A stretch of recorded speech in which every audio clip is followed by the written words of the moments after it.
No matter where you are in life, you can take the lid off of your job.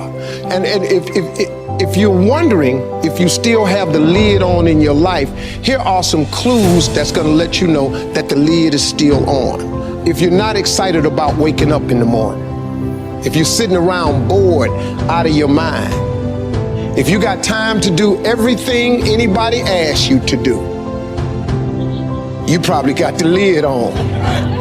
If when you tell your dreams to all your friends, it makes sense to them, you got your lid on, man. Your dreams should not make sense to everybody. You got to say something that make people go, how you gonna do that? That's when you got the lid off. And if I were you, I'd do that. I'd take the lid off. Makes sense to me, don't it? I mean, look, in show business, that's all the time. You could come to work one day and they just say the show is canceled. What can you do? So what I've done is, I've produced so much content. I got radio, I write books, I write movies, I do TV shows, I host TV shows. I got a game show, I do a Facebook watch show. I do so many. So when they come and they cancel something, I don't really give a damn. Because I got 8 more jobs. You know what I mean? I've just managed to stack. And then I'm always prepared. I prepare for what's coming. Here's the deal. Change is inevitable. So here's what's going to happen. No matter what's going on in your life, it's not permanent.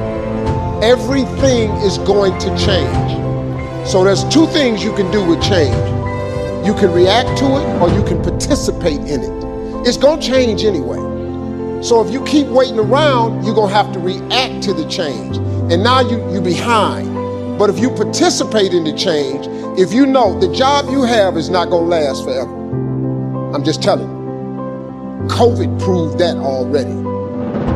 Where you go to work at every day, that's going to change. COVID proved that already.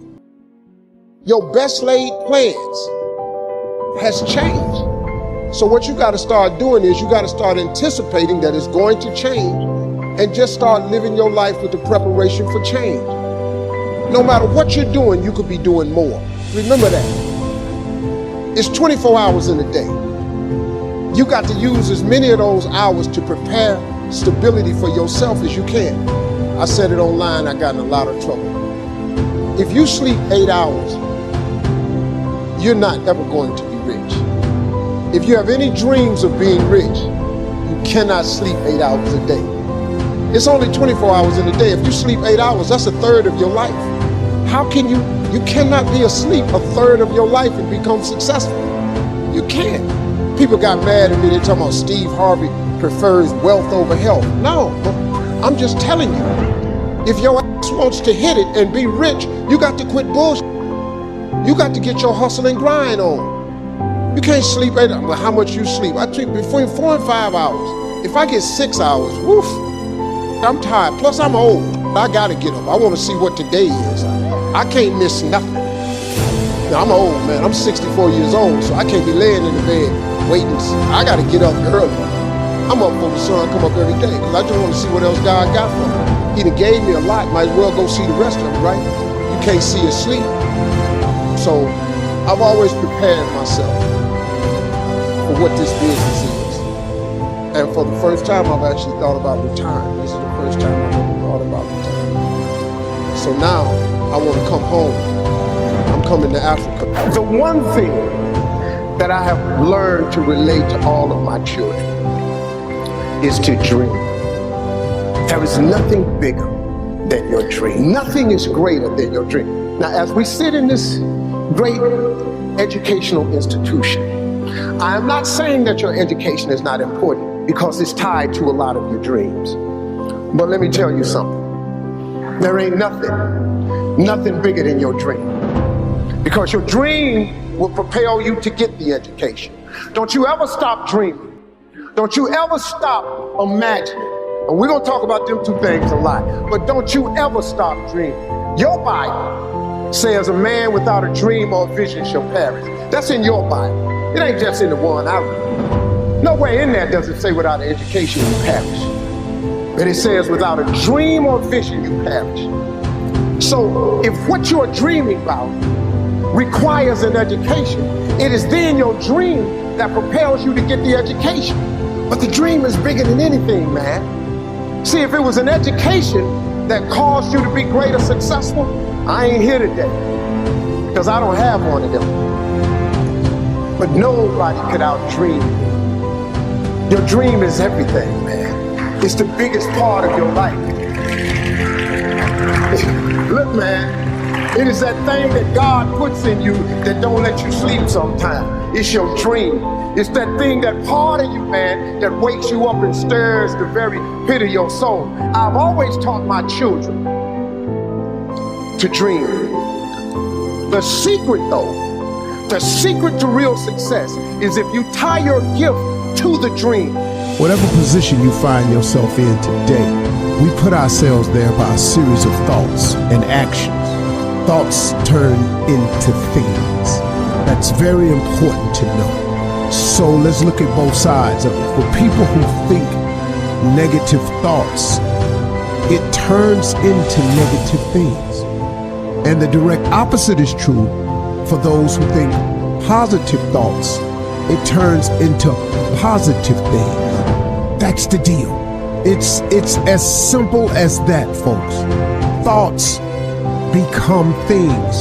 So the one glaring question for all of us always is, on a daily basis, what are you thinking? What are your thoughts? What are you thinking? What are your thoughts? Because this is a fact of life. This is biblical. This is spiritual. This is written. This is philosophical. This is the law of the universe. This is just the way it is. Now, and here the cold part, folks. It don't matter if you believe me or not. It does not matter if you have never been explained this or not. And it does not matter if you think it works in your life or not. It don't matter. Listen to me. It is the way it is. It's just whatever the law of the universe, you call whatever you want to call. However you got to dress this thing up, because this all it is. So when I say that you are where we are today because we thought ourselves here, oh, you best to believe that's true. You thought yourself here, no one else. See, let me explain something. I got people around me who so badly want to take credit for it. Every man in this room, you blew your 20s. You spend all your 30s trying to make up for your 20s. Yeah, that's the truth. Dog, every dude in this room blew their 20s and at 30 trying to fix what they should have did in their 20s. Yeah. And so forth and so on. You turn 40, you trying to recover from the mistakes you made when you 30. Now at 40, man, it's time you start. Really, at 30, you need to start buckling it on down. And just realize, man, everybody make mistakes. And if the mistakes you're going through are going to help you become the person you need to be later on. Steve Harvey. All them mistakes, dog, they cool to make. Yeah. I needed to mess up every marriage. I needed to get arrested like I did. Yeah. I needed to get shot. I needed all this, dog. I needed to be homeless. Yeah. I needed all them things to happen to turn me into who I am today. So when you're young and you make mistakes, don't let them eat you up. Because everybody that done made it, done made them. Yeah. You got to fail in order to win. Hey, look, man, to understand how to hit the game-winning shot, you got to miss the game-winning shot. First of all, you're talking about stuff that I can relate to like so many others can relate to. I mean, you know, everybody got the same story. We just got different details. But like I always say, life is 10% what happens to you, is 90% what you do about it. See, we're going to dive into a chapter from my new book, and it's chapter 1, section 1. This is very clear for people. So the first step is getting completely and brutally honest enough to say, I am tired of myself. When you say I'm sick and tired of being sick and tired, that's the facilitator of change. That's when you're ready to say these words, no more excuses. No more excuses. I went to Kent State, I dropped out. I didn't drop out, I flunked out.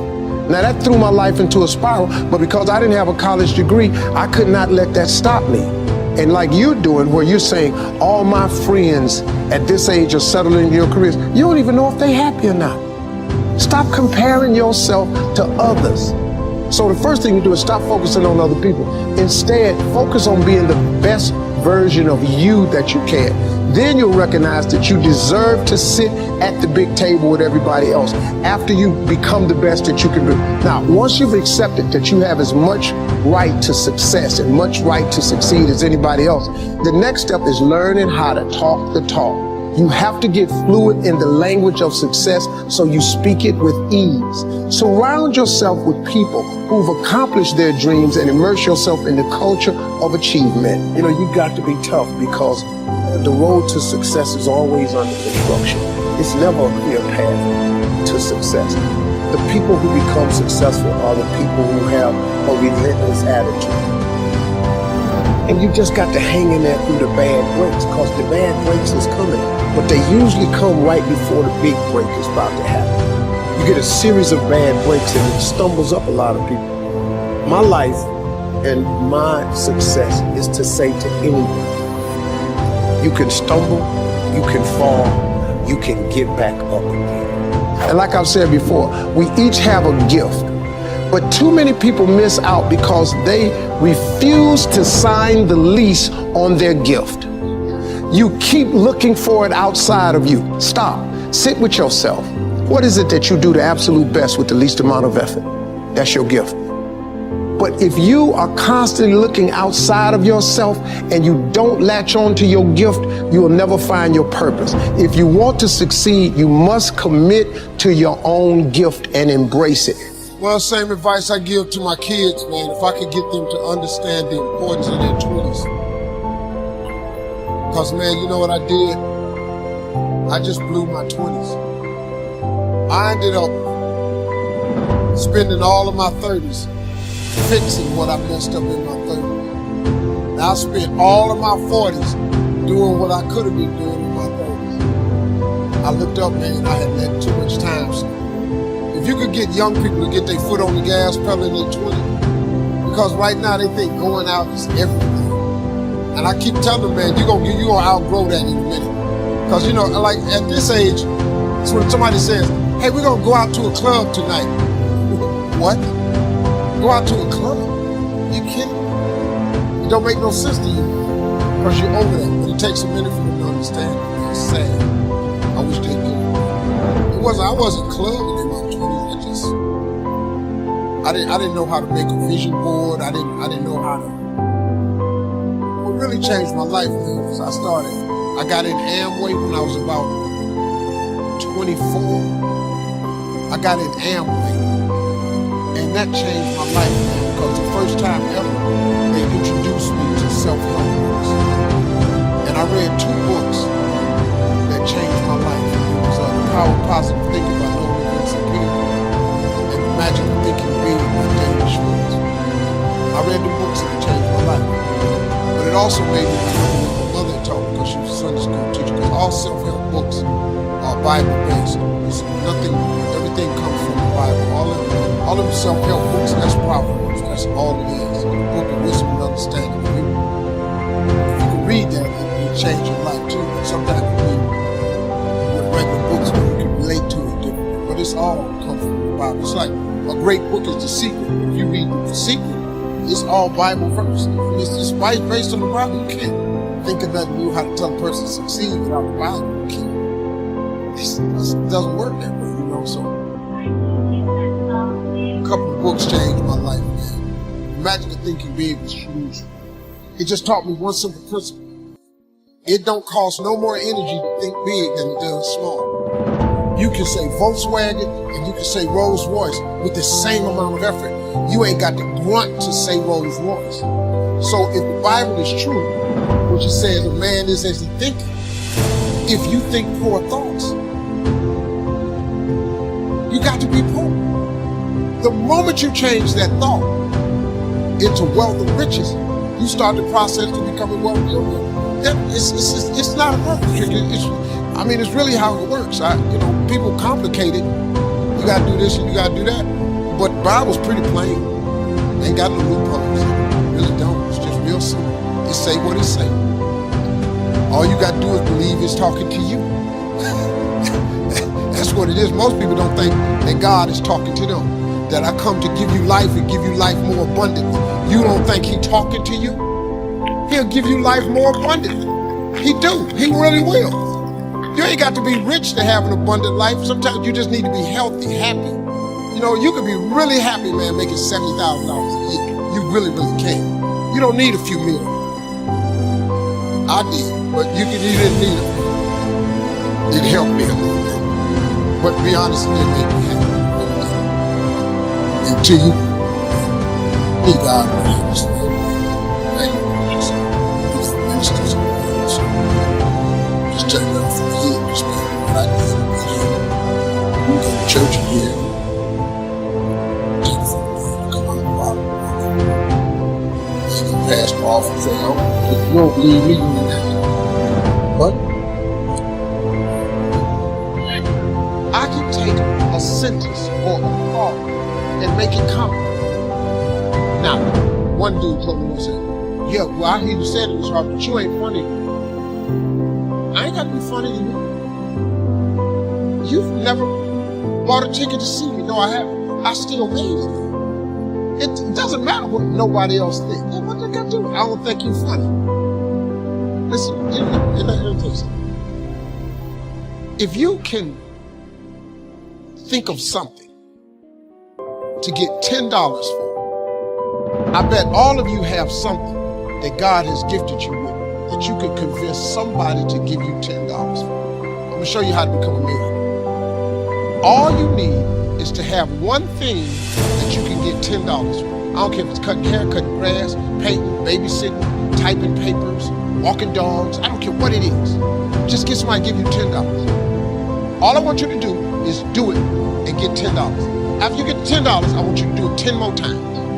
That's all. You have $100. When you get that $100, whatever you did to get the $100, I want you to do it 10 more times. You're going to have $1,000. Now, get a little tricky now. Whatever you did to make $1,000, listen to me close. What I want you to do is do it 10 more times. That's what I want you to do. Don't change shit. Just do it 10 more times. You'll now have $10,000. Now, there's where you got to start using your faith. After you make $10,000 with this $10 idea, all I want you to do is do it 10 more times. Just 10, whatever you did to make the 10,000, do it 10 more times. You're going to have $100,000. Here's the trick of tricks. Once you make $100,000, you're going to have to hire a few people. All I want you to do after you make $100,000 is the same thing you did to make the $100,000. I just want you to do it 10 more times. Congratulations.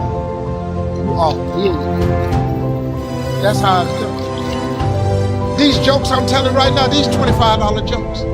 My first gig paid me $25. These the same jokes. This just English. I ain't learned how to do this in Spanish or none of this. I just kept telling these jokes in English. 10 more times, 10 more times, 10 more. Till they started paying me $25,000 a night. Then they started paying me $100,000 a night, $150,000, $250,000 a night.